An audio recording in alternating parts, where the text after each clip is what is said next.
Our second essential skill is active listening.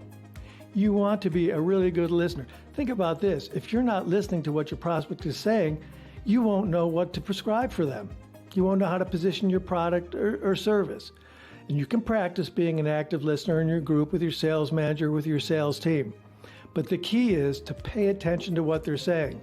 So for example, your prospect may say to you, I really like your product, but I think it's too expensive. You pause and say, I understand.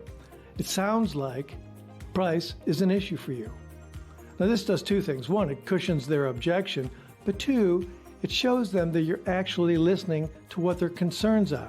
And remember, nobody cares about your product till they really believe you care about them. And you can do that by being an active listener. So we're going to build rapport and we're going to listen to them because that's important.